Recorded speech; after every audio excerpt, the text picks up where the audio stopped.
para presentar a nuestro querido amigo Merdad, que siempre está ocupado y se da su espacio para estar con nosotros y enseñarnos muchas cosas, como la que nos quiere presentar ahora, cuyo título es La Alianza Eterna de Dios y las implicaciones en este día. Querido amigo Merdad, adelante, por favor. Gracias. Bueno, primero me da mucho gusto estar con tanta gente buena y que me han dado esa oportunidad de compartir con ustedes algunas ideas. Estoy seguro de que ya muchos de ustedes ya conocen esos temas, ya lo han estudiado, pero decidí volver a tocar eh, esos temas. Me acuerdo de anécdota de Abdul Baha que cuando estaba dando sus conferencias en Europa y Estados Unidos, un amigo Bahá'í que acompañaba a él le pregunta, Señor, ¿por qué usted repite tantas las cosas? Y Abdul Baha le pregunta, ¿cuáles son las cosas que estoy repitiendo? Y él dice, pues la verdad no me acuerdo. Y Abdul Baha dice, lo repito para que siempre lo recuerdes. Entonces, la razón por lo que volvemos a estudiar Alianza Eterna de Dios es para que no se nos olvide las implicaciones de esta alianza en nuestra vida. Vivimos en un mundo donde alianza mayor, lo que llamamos en la fe Bahá'í, o alianza con Dios, se ha vuelto algo totalmente secundaria en la vida de la gente. Las cosas rituales se han convertido como lo que llaman la gente religión, y se les olvida de que cuando hablamos del antiguo, viejo y el Nuevo Testamento, la palabra testamento significa alianza, significa convenio. En persa le decimos ahd adir, ahd jadid. Ahd significa convenio, alianza. Entonces, y este concepto empezó con expresiones de Abraham, que prometió a la humanidad de que si ustedes obedezcan a mí, crean en mí, obedezcan, la recompensa es ir al cielo, en términos de aquellos tiempos. Y ese concepto de alianza no ha cambiado, sino que ha evolucionado. ¿En qué sentido? Ya lo hemos platicado en las conferencias, las charlas anteriores, a través de la revelación progresiva. Cada vez que han aparecido uno nuevo, ha enfatizado a esta alianza y ha aumentado la comprensión de la importancia de esto y le ha agregado muchas otras mandatos para obedecer.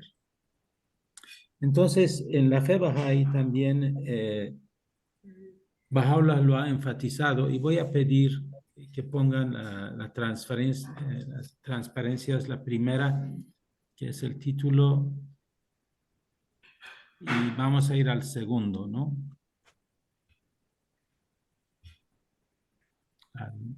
¿Alguien me hace favor de leer esto, por favor? Que son los primeros párrafos de Kitab Aqdas, el libro más sagrado de Bahá'u'lláh. ¿Me permiten? Adelante. En el nombre de aquel que es el supremo gobernante de todo lo que ha sido y todo lo que ha de ser. El primer deber prescrito por Dios a sus siervos es el reconocimiento de aquel que es la aurora de su revelación y la fuente de sus leyes, quien representa a la deidad tanto en el reino de su causa como en el mundo de la creación. El que haya cumplido este deber ha logrado todo bien, y el que esté privado de ello se ha extraviado, aunque fuese autor de toda obra justa. Incumbe a todos el que alcance esta muy sublime estación, esta cumbre de trascendente gloria, observar cada uno de los preceptos de aquel que es el deseo del mundo. Esos dos deberes son inseparables. Ninguno es aceptable sin el otro. Así lo ha decretado quien es la fuente de inspiración divina. Kitab Yagdas. Gracias. Lo hemos comentado, pero vuelvo a reiterar porque aquí dice que aunque una persona tuviera muchos hechos, pero si no tuviera fe a la manifestación de Dios, sigue siendo extraviado. Y este es el mismo obstáculo mental que existe cuando también leemos la Biblia, donde Jesucristo dice que solamente la fe te salva, no los hechos. Y por eso es que algunas personas se confunden y creen de que los hechos no valen. Lo que Bahá'u'lláh trata de enseñarnos es que muy a menudo nosotros confiamos demasiado en nuestra propia inteligencia y queremos ser juez y parte. Por lo tanto, hacemos las cosas que nos parecen correctos. Pero realmente la única manera que podemos estar seguros que este hecho que estoy haciendo es correcto o no, es a través de asegurar y tener creencia en un verdadero maestro, que en este caso sería Bahá'u'lláh, antes era Cristo. Por eso decía de que si tengas fe en mí, estás a salvo. Pero si no tengas fe en mí, tú vas a estar haciendo obediencia a un sacerdote, a un rabino, y esto no es parte de la alianza mayor, no es la manera correcta de hacerlo. Puede ser que algunas cosas aciertas y algunas otras cosas no. Bueno, el tema de hoy no es principalmente acerca de Alianza Mayor, sino que vamos a principalmente dedicarnos a hablar acerca de lo que llamamos en la fe Bahá'í Alianza Menor. Y para poder hablar de Alianza Menor quería hacer algunas confesiones de mi juventud y de mi niñez, que cuando estudiaba la fe Bahá'í y veía que sí, Bahá'u'lláh nombró a Abdul Bahá y Abdul Bahá nombró a Shoghi Effendi, decía, ¿por qué entonces Jesucristo no fue tan claro en el nombramiento de Pedro como su sucesor? Y por eso que no lo hizo, pues hay tanta división en el cristianismo. Y tampoco Muhammad fue tan claro para asignar a su yerno Ali como sucesor. ¿Y por qué no ha mencionado ni siquiera una vez el nombre de Ali en el Corán? Entonces, pues en mi adolescencia, a veces entraba en mi cabeza de que pues tal vez se les olvidó o cosas que no están correctas. Tuvo que pasar muchos años en mi vida para entender que Dios en su sabiduría no impone o no convierte cosas que la humanidad no es capaz de obedecerlo.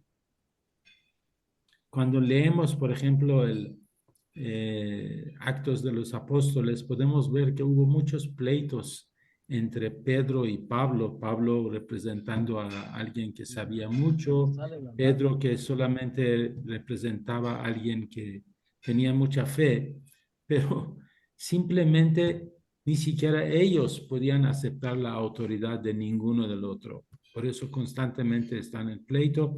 Y la Iglesia Católica lo que hizo fue que en mayoría de sus iglesias ponen dos estatuas. Una estatua de Pablo y el otro de Pedro, normalmente en la mera entrada, una a la izquierda y una a la derecha, que es la mezclanza del conocimiento y la fe. Es lo que provee el crecimiento espiritual. Entonces, yo siempre me quedé con esta duda y también en el Islam sentía lo mismo. Y he llegado a la conclusión de que la humanidad no estaba preparado para una ley tan fuerte. Es solamente en la fe Bahá'í es donde realmente podemos hablar acerca de esta alianza menor que es el proceso de sucesión. ¿Quién sigue después del fallecimiento de la manifestación de Dios? Algo totalmente autorizado. Pero para poder hablar ya relacionarlo con otros conceptos, voy a pedir que pasamos a la siguiente transparencia.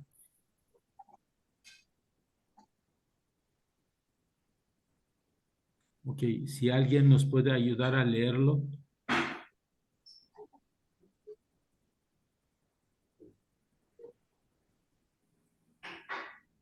Sí, el equilibrio del mundo ha sido trastornado por la vibrante influencia de este más grande, este nuevo orden mundial. La vida ordenada de la humanidad ha sido revolucionada por medio de este sistema único y maravilloso, nada semejante al cual jamás han presenciado ojos mortales. Sumergíos en el océano de mis palabras para que descifréis sus secretos y descubráis todas las perlas de sabiduría que se hallan ocultas en sus profundidades. Cuidaos de no vacilar en vuestra decisión de abrazar la verdad de esta causa, una causa por medio de la cual se han revelado las potencialidades del poder de Dios y su soberanía ha sido establecida. Con rostros radiantes de alegría, acudid presurosos hacia Él. Esta es la inmutable fe de Dios, eterna en el pasado, eterna en el futuro, que aquel que busque la alcance, y en cuanto a quien haya rehusado buscarla, ciertamente Dios se basta a sí mismo y está por encima de necesidad alguna de sus criaturas. Kitab bi-Aqdas. Bueno, ¿por qué puse esta cita y cómo podemos relacionar el nuevo orden mundial de Baha'u'lláh con alianza? En mi percepción y en mi entendimiento personal, el eje central de ese nuevo orden mundial de Baha'u'lláh es la alianza menor. Porque solo con esta alianza menor es cuando podemos asegurar la unidad, que es la meta suprema de la fe Bahá'í. No hay manera que desasociamos el orden mundial de Baha'u'lláh con alianza menor y sus implicaciones en la historia. Comentaba de que el eje central del orden mundial de Baha'u'lláh, que quiere cambiar al mundo, necesariamente tiene que ser alianza menor. Especialmente podemos ver que durante la historia de la fe Bahá'í, a pesar de testamentos de escritos, sellados y firmados, muchos creyentes, parientes de Baha'u'lláh, parientes de Abdul Baha, parientes de Shoghi Effendi, no aceptaron esta alianza menor. Y vemos si después de miles de años de que pasó del cristianismo y del islam, y se supone que la humanidad haya crecido y también habían sido expuestos a todo lo que Baha'u'lláh enseñó y que había dejado todos sus testamentos bien claros y firmados y sellados, aún así había gente que rompió esta alianza menor.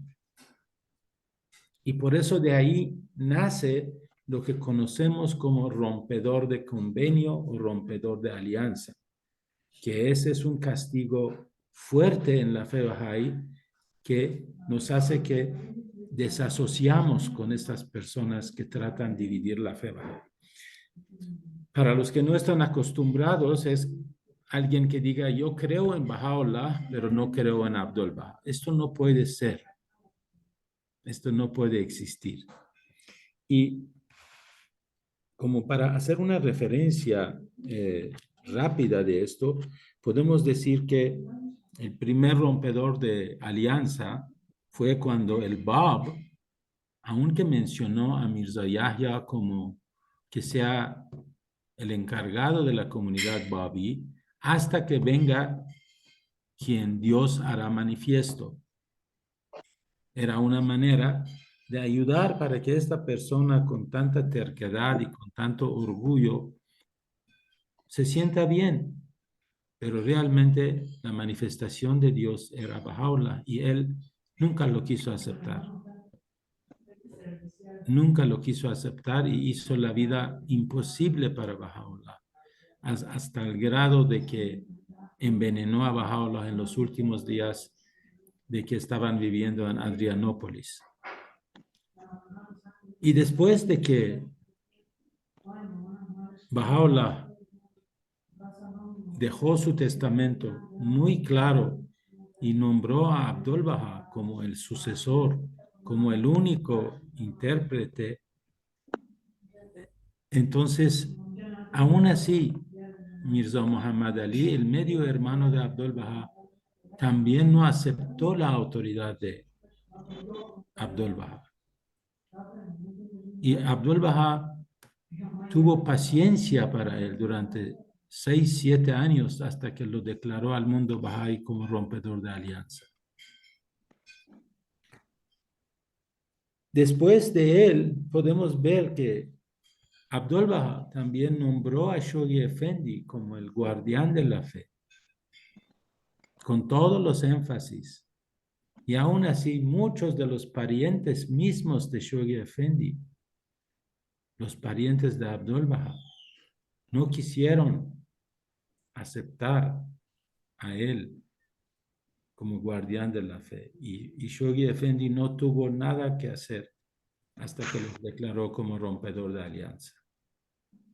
Y esto también continuó cuando la Casa Universal de Justicia estaba por elegirse unos años antes, porque Shoghi Effendi falleció en 1953, pero el plan de 10 años, en 57, discúlpame, cuando él en 1953 lanzó el plan de 10 años, en 1957 Shoghi Effendi falleció y uno de los bahá'ís más destacados, mano de la causa de Dios, Mason Remy, también rompió la alianza y se autodeclaró como el segundo guardián de la fe. Entonces, ¿por qué menciono eso? Es porque vean qué tan poderoso es la alianza menor que Baha'u'lláh ha traído, que a pesar de tantas pruebas, la fe Bahá'í se ha mantenido unido y por eso es que considero que el estudio de la alianza menor es tan importante. Podemos pasar a la siguiente.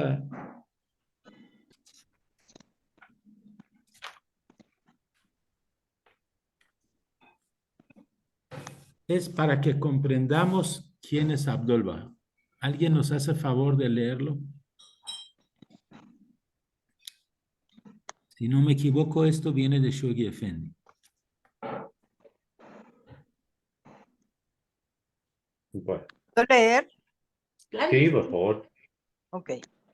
Abdul Baha, él es y debe ser considerado por siempre, ante todo, como el centro y eje de la alianza de Baha'u'lláh, incomparable, que todo lo abarca, como su más exaltada obra, el espejo inmaculado de su luz, el perfecto ejemplo de sus enseñanzas, el infalible intérprete de su palabra, la personificación de todos los ideales bahá'ís, la encarnación de todas las virtudes bahá'ís, la más grande rama brotada de la antigua raíz, de la encarnación de todas las virtudes. A ver, ahí se me bramó.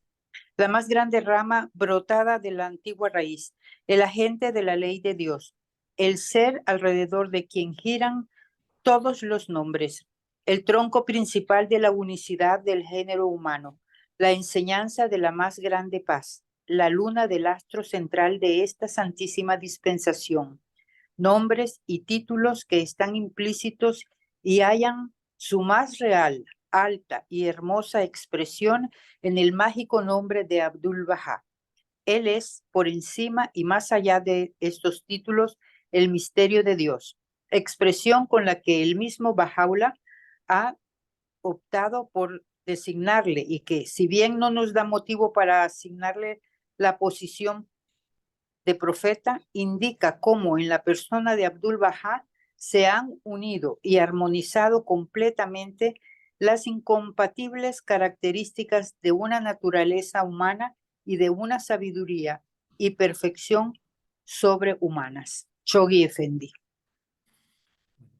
Es impresionante que por primera vez en la historia de la humanidad, tal personaje fue creado por Bahá'u'lláh. Su hijo, dotado con tantos poderes, Bahá'u'lláh mismo dice que él es el misterio de Dios. No sé si se fijaron, dice, él es quien alrededor de él giran todos los nombres. Los nombres significan los adjetivos de Dios, que significa que él es la única persona que adquiere todas las virtudes que Dios ha creado. Sabiduría, alegría, conocimiento. Una vez le preguntaron a él, ¿de dónde sabe usted tantas cosas? Porque usted dice que no es manifestación de Dios. Dice, cierro mis ojos y Bahá'u'lláh me llena del conocimiento. Por eso Bahá'u'lláh dice que él es infalible en su interpretación, en sus explicaciones y en la manera que él actúa. Bahá'u'lláh dice que él es el ejemplo perfecto de las enseñanzas bahá'ís. Entonces tenemos que estudiar su vida y tratar de llevarlo a cabo en nuestra vida diaria. Por eso es que Abdul-Bahá se convierte como el eje central de ese orden mundial de Bahá'u'lláh hablamos. De ahí aprendemos muchas cosas, la manera, las cosas que él hacía. Ahora bien, para poder continuar vamos a leer el siguiente lámina.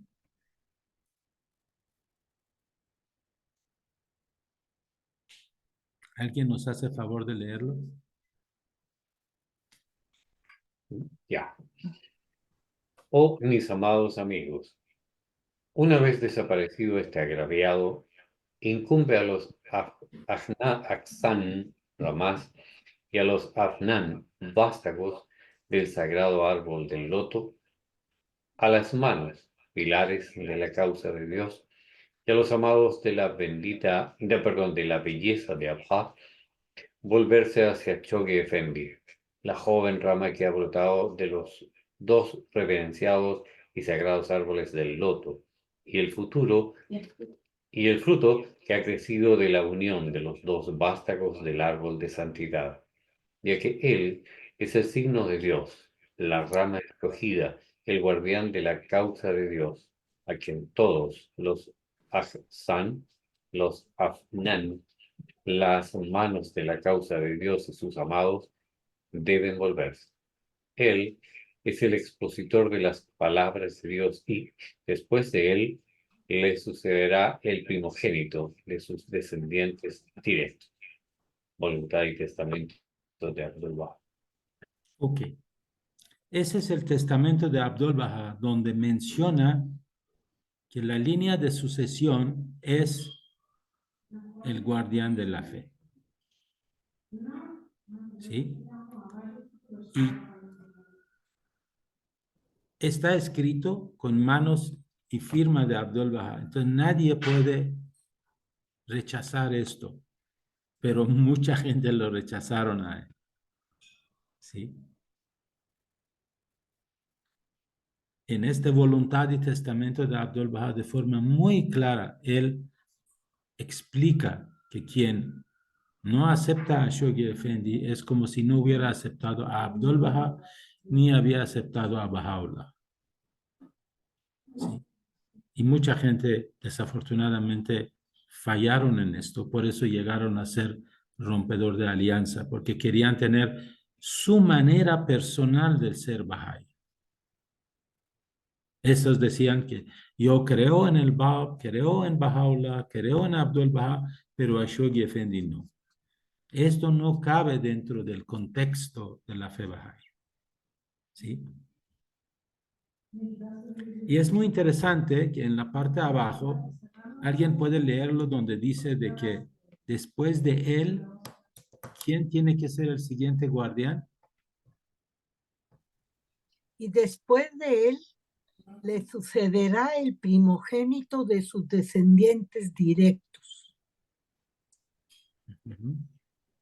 Entonces, Abdul Baha pone una condición de que después de él, quien debe de ser el guardián de la fe tiene que ser primogénito de él, directo de él. No puede ser, esa es una cosa de sangre, ¿no? Ok. Vamos a leer el siguiente. Esto lo vamos a tocar un poquito más tarde. Vamos a leer el siguiente lámina. También es de voluntad y testamento de Abdul Baha. ¿Algún otro voluntario? El guardián de la fe y la Casa Universal de Justicia. La sagrada y joven rama, el guardián de la causa de Dios, así como la Casa Universal de Justicia, que será universalmente elegida y establecida, se encuentra bajo el cuidado y protección de la belleza de Abha, bajo el amparo y guía infalible de su santidad, el exaltado. Que mi vida sea ofrecida para ambos. Cualquier cosa que ellos decidan es de Dios. Quien quiera no obedece a él o a ellos no ha obedecido a Dios. Quien quiera se rebela contra él o contra ellos se ha rebelado contra Dios. Quien quiera se opone a él o a ellos se ha opuesto a Dios. Quien quiera contiende con ellos, contiende con Dios. Quien quiera disputa con ellos, disputa con Dios. Quien quiera a él le negare, niega a Dios. Quien quiera no crea en él, no cree en Dios. Quien quiera se desvíe, se aparte y se aleje de él, en verdad se desvía, se aparta y se aleja de Dios. Que la ira, la indignación feroz y la venganza de Dios caigan sobre él. La poderosa fortaleza permanecerá inexpugnable y seguirá y segura mediante la obediencia hacia él, quien es el guardián de la causa de Dios. Voluntad y testamento de Abdul Baha. Okay. En la lámina anterior habla acerca de 3 términos que tal vez no está muy conocido por mucha gente, por algunas personas, que es primero el árbol del loto normalmente se refiere a Baha'u'llah y al Bab, que son el tronco, ¿no? Ahora, a todos los parientes del Bab tienen el título de Afnan, que significa ramas, es decir, los parientes del Bab. Y a todos los que son parientes de Baha'u'llah los conocen como Aqsan, que también significa vástagos, también ramas. Entonces, cuando Abdul Baha o Baha'u'llah habla, dice, hey, también mis parientes, los Aqsan y los Afnan, también tienen que obedecer a Abdul Baha. Aquí también menciona que también Afnan y Aqsan también tienen que obedecer a Shoghi Effendi. No significa que ellos no deben de pensar de que porque son parientes de Baha'u'llah, parientes de Abdul Baha, están exentos de esta obediencia. Por eso hay tanta aclaración. Inclusive en la cita anterior menciona que también las manos de la causa de Dios tienen que obedecer. La institución de las manos de la causa de Dios, que normalmente lo asociamos con Shoghi Effendi, realmente empezó con Baha'u'llah, y después también Abdul Baha nombró pocas personas, y realmente esa institución fue florecido, llegó a su plenitud con nombramientos de Shoghi Effendi. Y hoy día ya ningún mano de la causa de Dios vive, todos ya fallecieron, y en lugar de ellos la Casa de Justicia instituyó una nueva institución que son los consejeros continentales, que hacen esa misma función, pero a nivel continental, ya no a nivel mundial. Bueno, vamos a leer, si nos hacen favor, el siguiente, y creo que es el último. La Casa Universal de Justicia. Sí, ¿Lo leo? sí, por favor. Este orden administrativo difiere en lo fundamental de cuanto ha sido establecido anteriormente por profeta alguno, pues Baha'u'llah mismo ha revelado sus principios, ha establecido sus instituciones, ha designado a la persona que ha de interpretar su palabra y ha conferido la autoridad necesaria al cuerpo de la Casa Universal de Justicia, entre paréntesis, designado para complementar y ejecutar sus disposiciones legislativas. Gracias. Tenemos todavía, creo que otra lámina, si no me equivoco, o estoy equivocado. No, queda una, tenemos sí. una más. Si ¿Paso? podemos pasarlo también, leerlo, y ya luego hacemos una conclusión final.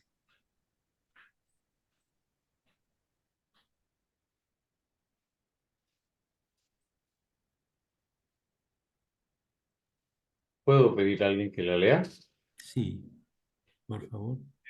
Kamal, ¿puedes? Porfa. Pero tiene el micrófono apagado. Si quiere, yo lo leo. Señorita, yo tengo problemas de voz. Ya. Sí, sí, Maite, sí, Ok. porfa. La Casa Universal de Justicia. Y ahora, en lo que se refiere a la Casa de Justicia, que Dios ha establecido como la fuente de todo bien y libre de todo error, debe ser elegido por sufragio universal, es decir, por los creyentes. Sus miembros deben ser manifestaciones del temor de Dios y mantenerles de conocimiento y comprensión. Deben ser firmes en la fe de Dios y desear bien a toda la humanidad. Por esta casa se quiere significar la Casa Universal de Justicia, es decir, en todos los países debe establecerse una casa secundaria de justicia, y las casas secundarias de justicia deben elegir a los miembros de la universal. Todo debe ser referido a este cuerpo. Este promulga las ordenanzas y reglamentos que no se encuentran en el explícito texto sagrado. Por medio de este cuerpo han de resolverse todos los problemas difíciles, y el guardián de la causa de Dios es su sagrado jefe y distinguido miembro vitalicio de tal cuerpo. Voluntad y testamento. Aquí también menciona acerca de la gran importancia de la Casa Universal de Justicia, y menciona que el guardián de la fe tiene que ser el jefe vitalicio de la Casa de Justicia. Ok, también entonces vamos a tocar el tema del siguiente guardián, Y para eso tenemos que hacer referencias históricas. En el texto, cuando leemos lo que Abdul Baha pone, dice, el guardián de la fe tiene que nombrar al siguiente guardián. Y tiene limitantes que tiene que ser de su propio linaje. Y aunque Shoghi Effendi se casó con Ruhia Khanum, una canadiense, pero nunca tuvieron hijos. Entonces no tenía descendiente directo. Y todos los demás parientes de Abdul Baha ya estaban en rompedor del convenio, no había nada que escoger. Aparentemente, algunas personas pensaron de que Shoghi Effendi no había dejado ningún testamento. Pero cuando se leyó varias de sus cartas, se sentía de que él ya estaba despidiendo y su único testamento era de que tienen que trabajar las manos de la causa de Dios para crear las nuevas casas secundarias de justicia, que desde tiempo de Abdul Baha, estas se cambiaron de nombre y en lugar de decir casa de justicia, serán asambleas espirituales nacionales y el nivel más abajo, asambleas espirituales locales. Entonces regresamos en el 1953 cuando Shoghi Effendi lanzó un plan mundial para el desarrollo de la fe, que era 10 años, y ahí fue cuando invitó a los Bahá'ís que fueron a pionería y a abrir países por primera vez. Y podemos ver que es la primera vez que una religión se expande a nivel mundial solo con la espada de la palabra sagrada. Podemos ver que la expansión del cristianismo y del islam fue a través de fuerza, imposición y una espada. Pero en este caso, por primera vez se pudo hacer que la expansión de la fe fuera con la fuerza de la palabra sagrada y explicando a la gente y enseñar la fe. Entonces, las manos de la causa de Dios estaban trabajando en esto hasta que de repente llega la noticia del fallecimiento de Shoghi Effendi. Ellos van a Haifa, luego para el proceso. Bueno, primero van a Londres porque Shoghi Effendi falleció allá. Ahí hicieron el entierro. Los restos de Shoghi Effendi están en un cementerio a hora y media más o menos de Londres. Es un pueblo chiquito. Y después fueron a Haifa para ver qué hacemos. Y resulta ser que hay una referencia en Kitab Abdas donde Baha'u'llah menciona que las manos de la causa de Dios son los portaestandartes de la causa de Dios. Ellos asumen, dicen, nosotros no podemos dar guía divina, una guía infalible. Recuerdan de que la luz, inclusive recuerdan que hay unas profecías que va a llegar un día de que va a estar lleno de luz y no le va a seguir noche. Si recuerdan esa cita, ¿no? Esa es una profecía antigua. La luz siempre significa la revelación divina, una guía que ilumina el camino.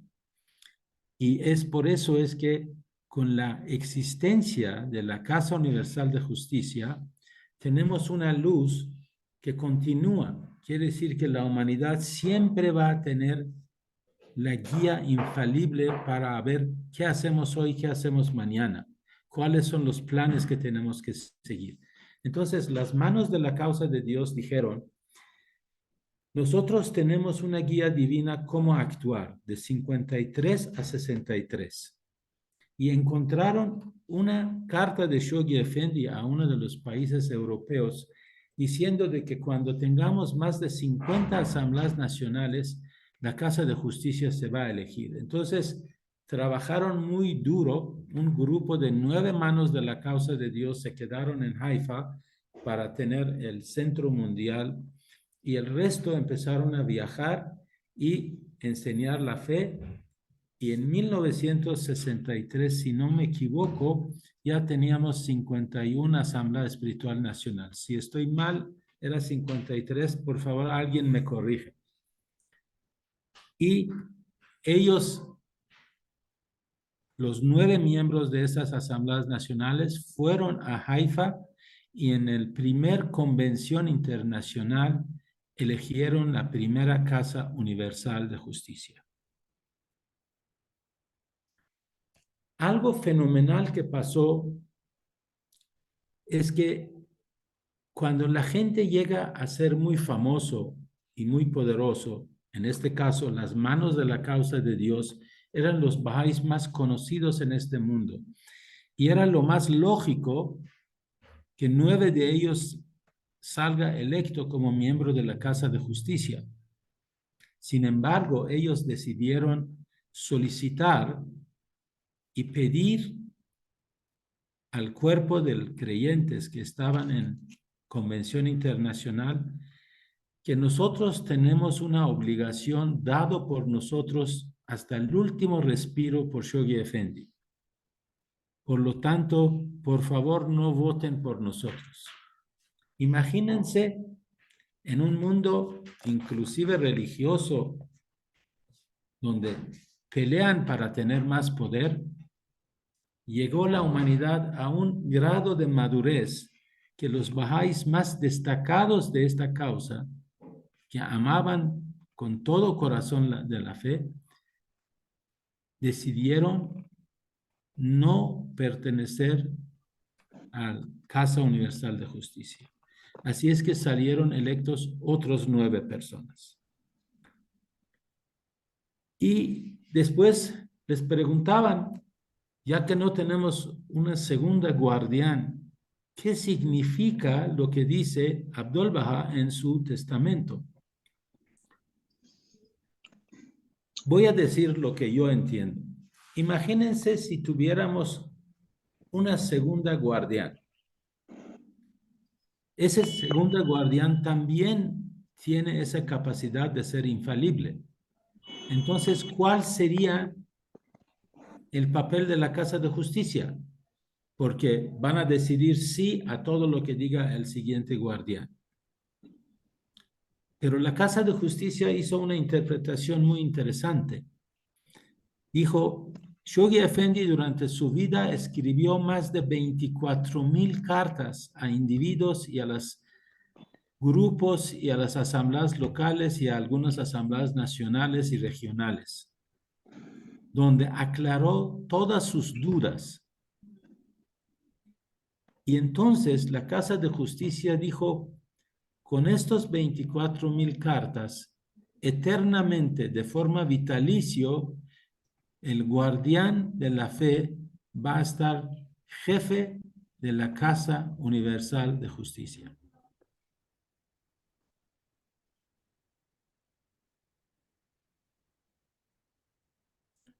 Y entonces esta duda que tenían algunos de los bahá'ís fue aclarado. Ahora bien, ¿qué hacemos con este asunto de que el guardián, su hijo tiene que ser el guardián? Pues Shoghi Effendi decidió no tener guardián. Es todo lo que podemos decir. Porque no había persona adecuada que cumple con las condiciones que Abdul Baha había puesto. Y entonces Shoghi Effendi tomó la decisión que ya las instituciones deben de dirigir el destino de la comunidad Bahá'í y al mundo entero. Y esta institución es la Casa Universal de Justicia.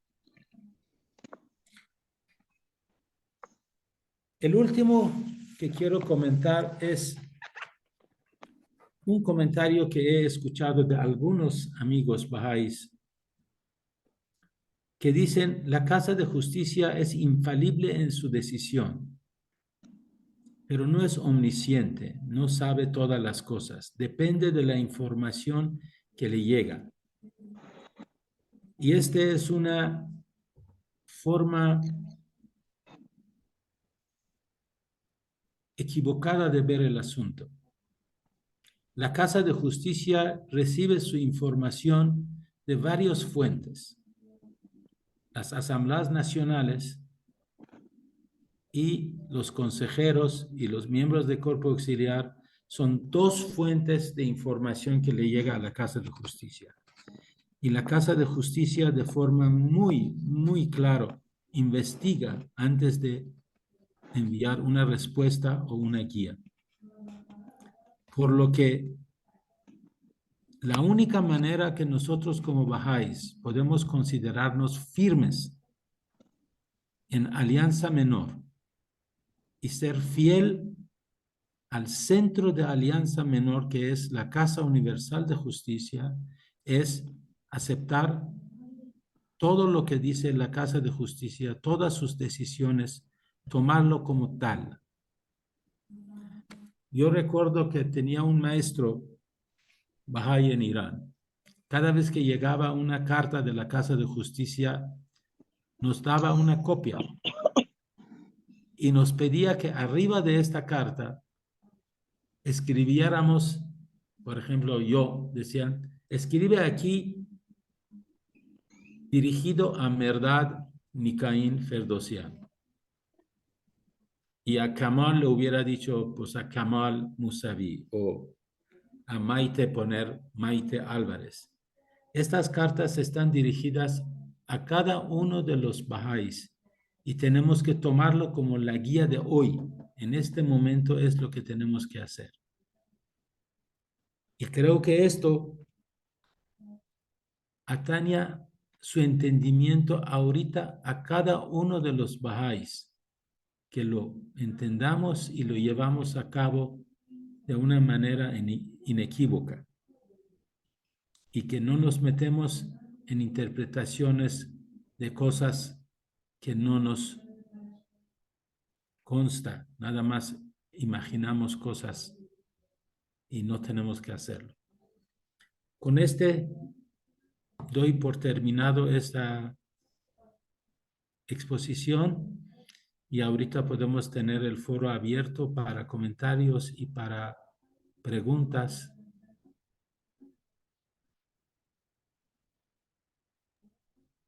Un aplauso para nuestro querido, ¿verdad? Muchísimas gracias.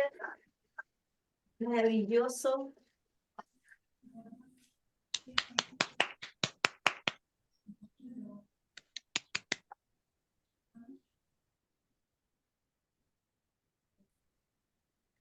Oh, qué silencio. ¿Nadie quiere platicar? No, No, no dejó calladito a todos. sí, Es no que dejó yo creo que la mayoría quedaron dormidos, por eso No, tratamos de despertarlos. Bueno, está diciendo una interpretación. De eso dije, ¿qué quería decir? Y ya ahorita que dijo usted Era interpretación, muy es que completo. mencionó, ¿verdad? En lo que estaba explicando, que las sugerencias, muchas veces nosotros interpretamos o, ¿cómo decir? Suponemos cosas que se nos imaginan. Y la verdad resulta que puede estar tan alejado de la verdad y de lo que son las cosas que por eso mejor no hay que estar sugiriéndonos nosotros mismos nuestras interpretaciones. Sí. Cuando no entendemos algo, pues mejor preguntar o quedar callados y en su momento a lo mejor lo vamos a entender.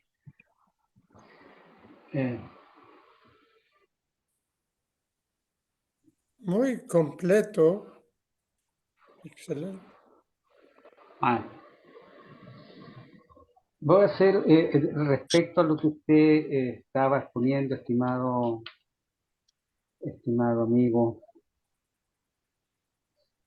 Cuando usted habla de que todo este proceso Y uno ve con todo este proceso que usted habló específicamente sobre la fe Bahá'í desde su inicio hasta la Casa Universal de Justicia, todas las etapas que vivimos, la que hemos leído y la que hemos escuchado, como el caso suyo. Uno ve de que no se podía hacer antes. Usted habló de que antes el cristianismo y los musulmanes usaban la espada para imponer su religión. Ahora se impone la espada de la verdad, pero quiere decir que hemos alcanzado como sociedad, como ser humano, un entendimiento. Antes no podía suceder. Antes la historia está llena de lo que usted manifestó muy bien en las distintas religiones. Pero hoy día el ser humano puede entender lo que usted expuso.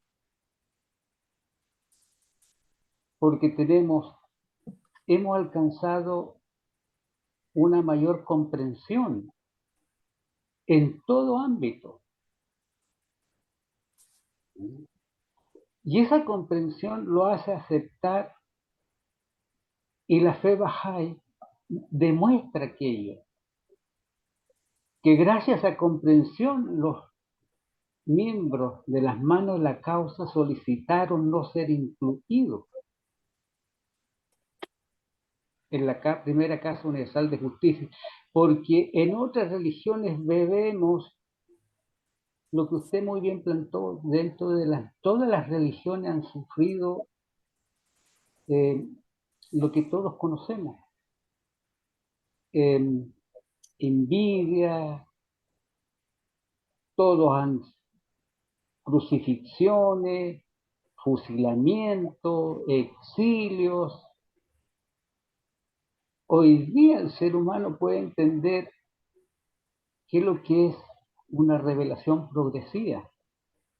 Puede entender de que no me interesa ni si soy peruano, colombiano, español. Ese es un proceso que realmente requiere maduración. Porque todas las naciones tenemos bandera, himno y una infinidad que le coloca a cada nación. Pero la fe Bahá'í nos está diciendo que no pierda su identidad como grupo, pero sí que se habla de que él es un ser humano igual que un japonés, un tailandés, un iraní, un mexicano, un peruano. Todos somos seres humanos. Y eso requiere madurez de entendimiento, de comprensión. Y Bahá'u'lláh nos insta a desarrollar lo que él planteó, lo que él enseñó. Antes era imposible. Entonces se cumple lo que el plan estaba establecido. Dios establece su plan. Como dijo la señora Maite, el hombre interpreta muchas cosas. Claro, porque Dios le dio el don de descubrir cosas, lo cual me parece bien. Dios lo que hace. En el testamento o en la revelación, él dice en el Apocalipsis que el sol y la luna ya no tendrán el poder, sino que Dios establecerá en el monte sagrado, de ahí emanará toda verdad de Dios. Él estará sentado en el trono. Entonces está diciendo, ya no necesitamos ayatollah, ni papas, ni gurú. El hombre debe de investigar para llegar a esa comprensión, tiene que pasar ese proceso de maduración. Y esa comprensión, y cuál Bahá'u'lláh los lleva de la mano, los guía. Como bien citas tú, verdad, perdón, como bien citas tú que Jesucristo dijo, hay muchas cosas que podría decirles, palabras más palabras, tú lo dices muy bien, hay muchas cosas que podría decirles, pero no están preparados ahora todavía para escucharlas y menos para entenderlas. Tú lo dices bien, pero Está eso bien es lo lo que que se entiende, ¿verdad? Sí, está bien lo que dijiste. Uh-huh. Igual otros dicen que una cita de Jesucristo también que dice en la casa de mi padre muchas mansiones hay. Me adelanto a prepararles una para volver o algo así. Entonces, pues podemos decir que está diciendo que Bahá'u'lláh va a llegar después. Depende lo que, pues sí. Ahora tiene la manito levantada Frasel, que es lo que dice su equipo, pero no sé su nombre. Hola, hola. Estoy en la compu de mi viejo. Hola, Rosalinda. Hola, antes que nada, la verdad, qué gusto de verte. Ya sabes que siempre te queremos mucho. Y bueno, la plática, como siempre, excelente. Y básicamente, pues lo que quería era felicitarte. Y bueno, yo creo que siempre hay que tomar en cuenta, y estas historias nos hacen ver que pues que estamos en una religión joven, en el proceso de muchas cosas. A veces damos como por hecho que las cosas ya son así, pero estamos en ese camino del aprendizaje y precisamente ese periodo en el que las manos de la causa se hacen cargo, se ponen la meta y logran tener todas las asambleas. Creo que es un episodio que nos ilustra mucho de cómo debemos estar haciendo las cosas paso a paso, pero con pasos bien firmes en la fe. Gracias, me da mucho gusto oírte, en verdad. Y saludos. Gracias.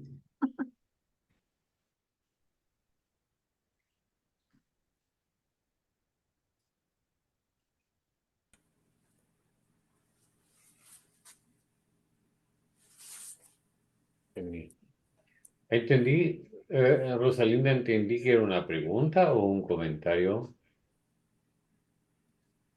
Pues fue más comentario que pregunta. Ya, perfecto. La pregunta, ¿cuándo vienes, verdad, por acá a visitarnos? Bueno, Daniel, querido Daniel, levantó su manito. Sí, alaba Fa.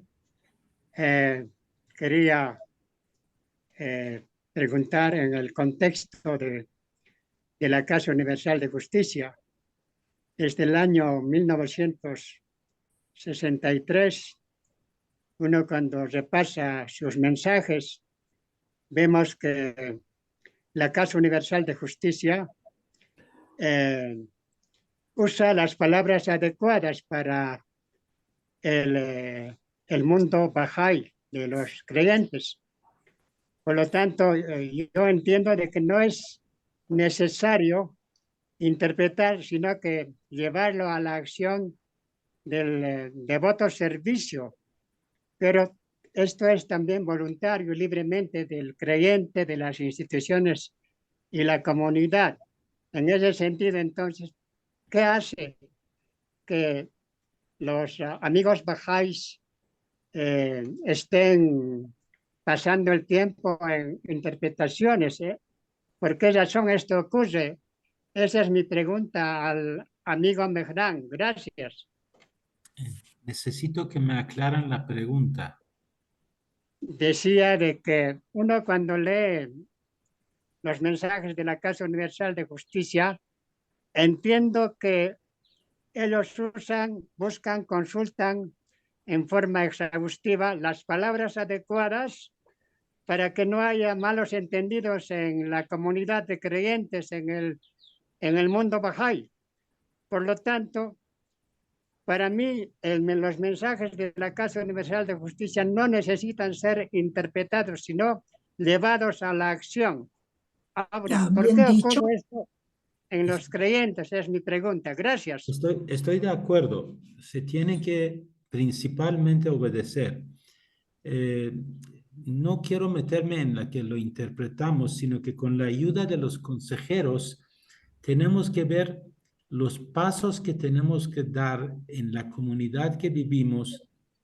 Tenemos que saber dónde estamos y hacia dónde tenemos que ir, porque la guía de la Casa de Justicia es muy amplia y vivimos en un mundo donde tenemos de repente una comunidad que está dotado con unas fuerzas tremendas como algunas comunidades en Colombia o donde tienen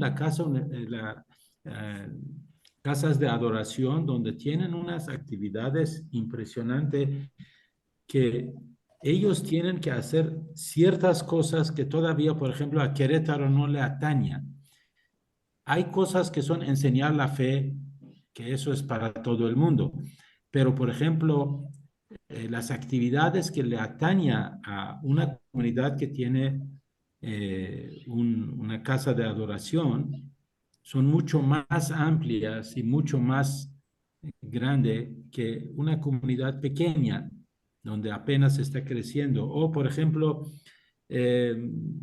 cuando hablamos acerca del primer hito, segundo hito, tercer hito, ese también es una muestra de que no todas las comunidades están en el mismo grado de desarrollo.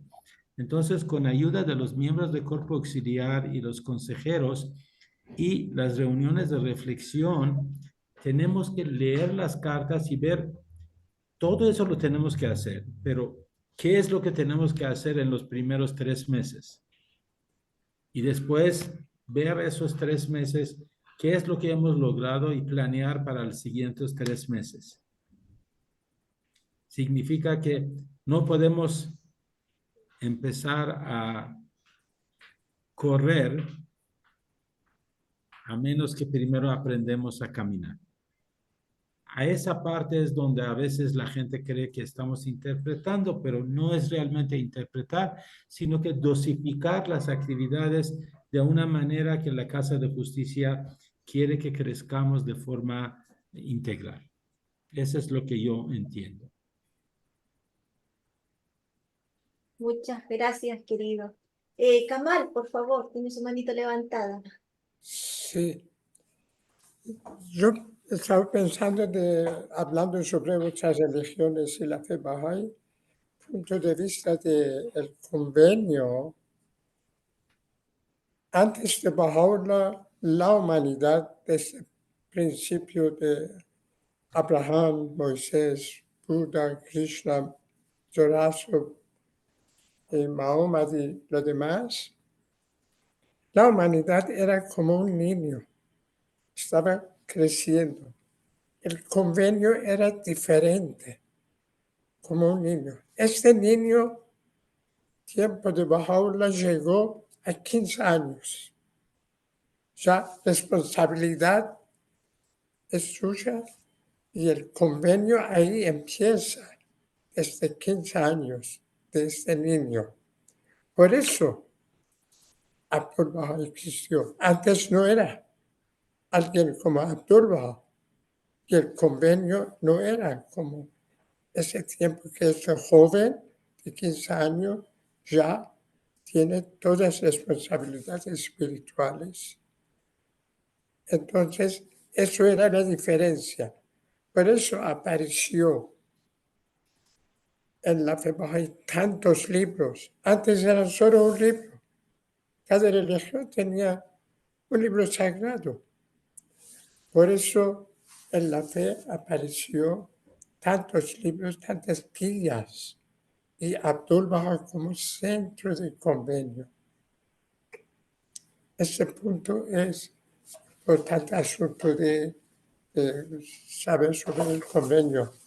Por eso yo sugiero que cada uno de nosotros, los que no hicieron el libro 8, que lo hagan. El libro 8 es 3 libros. 8.1, 8.2, 8.3.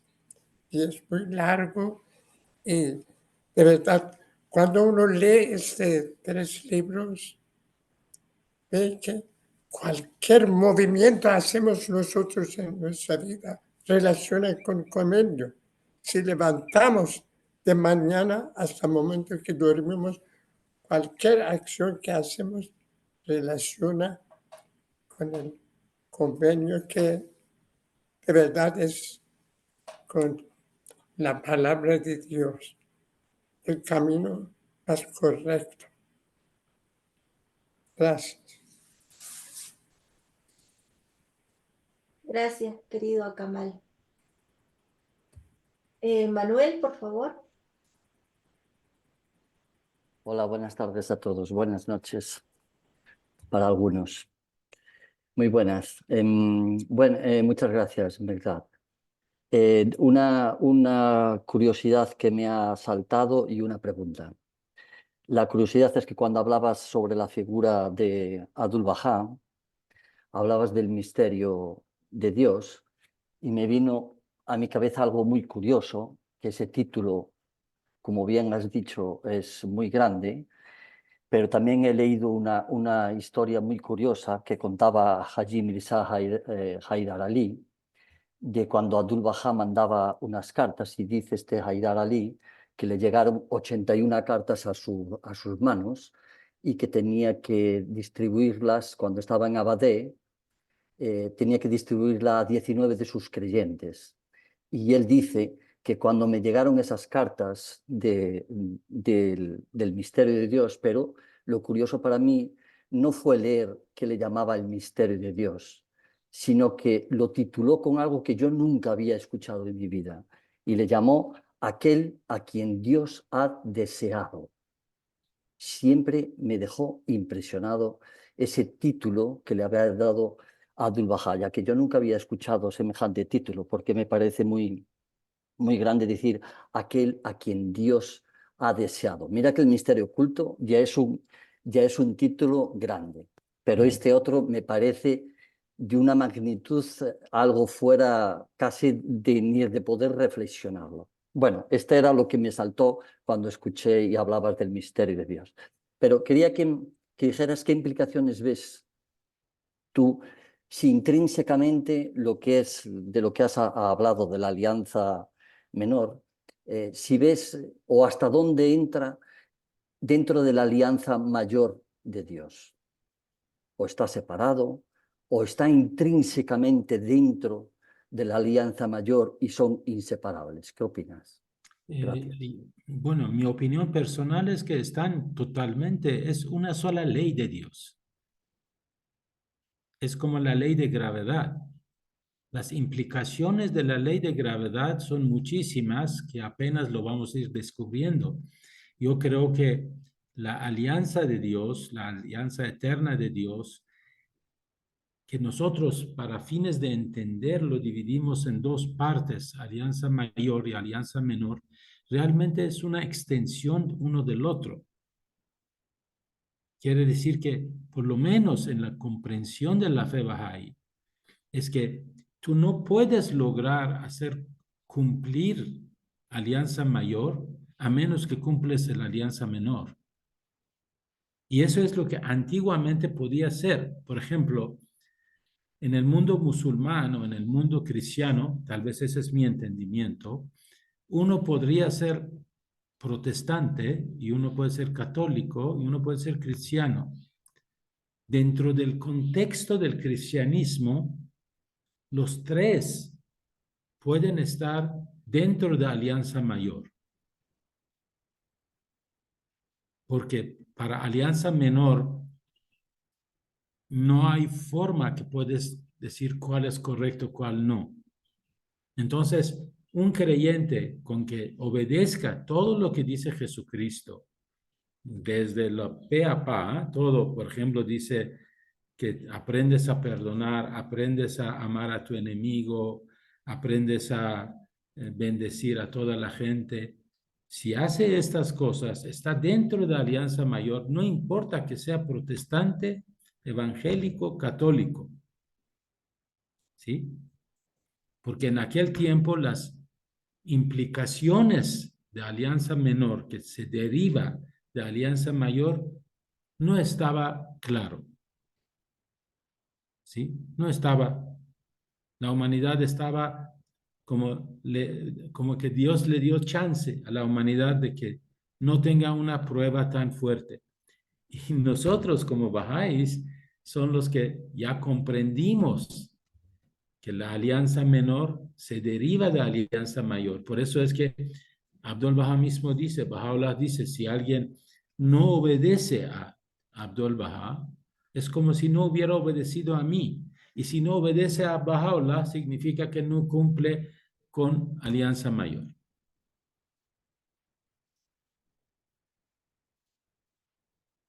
Eso es lo que yo entiendo, ¿no? Podría ser que hay otra forma de entenderlo también.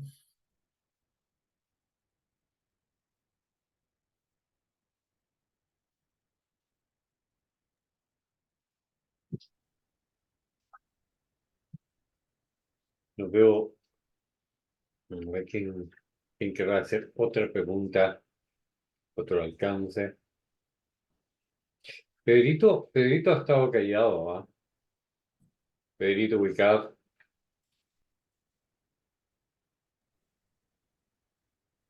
No, es sumamente interesante esta charla.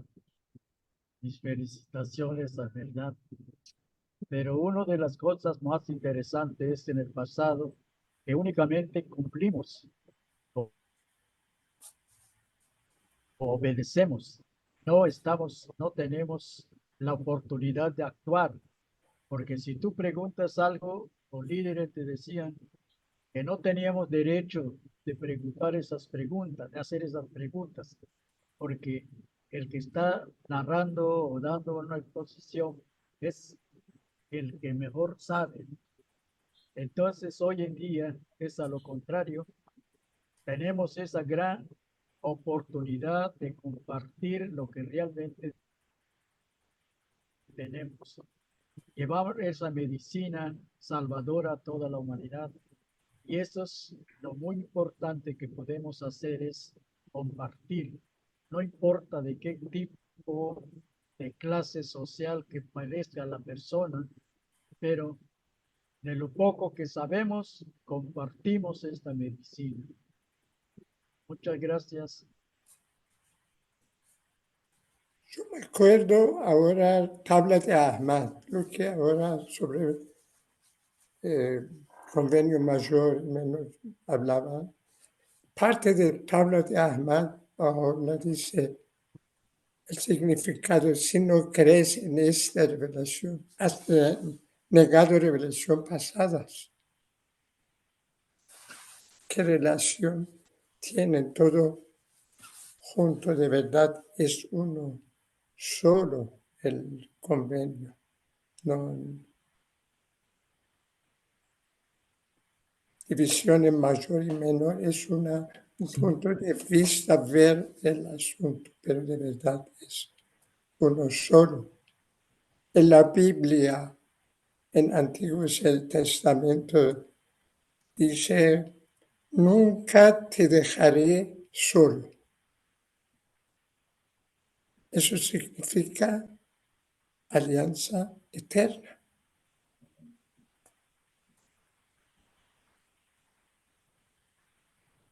Es correcto. Muy bello eso, cierto.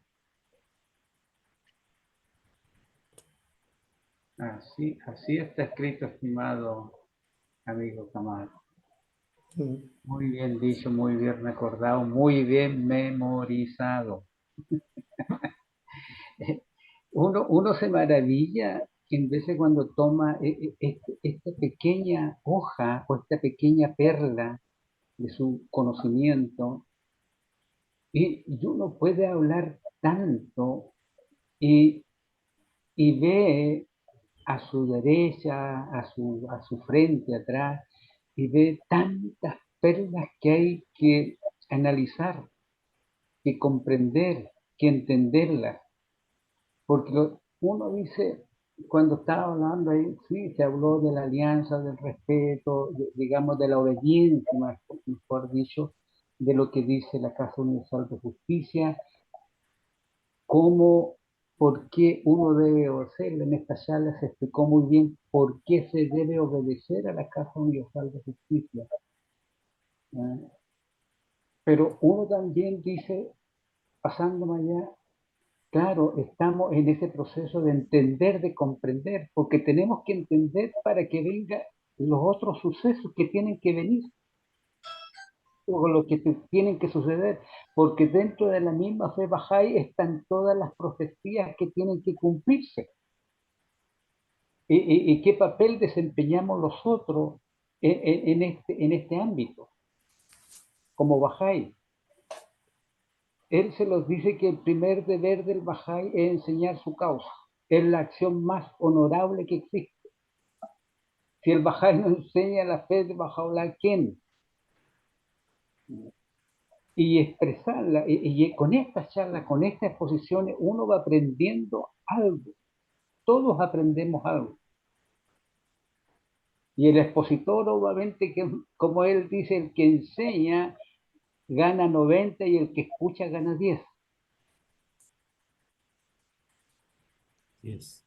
Entonces uno dice, toda esa comprensión que vendrá más adelante, la nueva alianza, ese proceso que tiene que venir, esa primera etapa, como Yogi Fendi le habla las 8 candelas que tienen que venir, y uno cuando habla, ¿qué tiene que venir de eso? Uno no sabemos porque todavía no es el tiempo.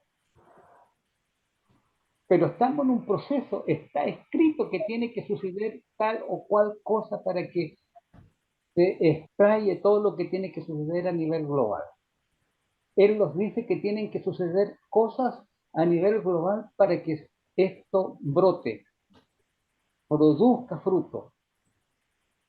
Si no suceden esos eventos que él muy bien los describió, estamos en este proceso de transición. Y eso tenemos que comprenderlo porque así lo dice él. Que tienen que suceder esas cosas, y las va enumerando como las 8 candelas. Tienen que suceder esos eventos y uno los visualiza y todavía no los ve. Hay pequeños signos, pero tienen que suceder para que suceda lo que él estableció muy bien. Queridos amigos, yo tengo que despedir porque tengo un asunto para atender personalmente. Agradezco su fina atención de que me invitaron y renovar la vista de tantos amigos que los conocía desde el año pasado. Agradezco su atención. Me despido. Muchas gracias, Verdad. Era muy Muchas gracias, agradable. Verdad. Muchas gracias. Bye bye, nos vemos.